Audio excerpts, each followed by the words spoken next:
अस्सलामुअलैकुम व्यूवर्स, कैसे हैं आप सब। उम्मीद है आप सब ठीक ठाक होंगे।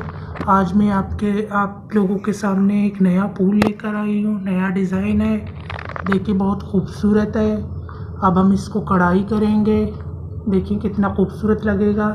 इसके लिए कलर हम एक कलर ये है लेंगे और एक ये लेंगे और ये सफ़ेद लेंगे और पत्तों के लिए इस कलर को हम लेंगे, इन तीनों कलर को।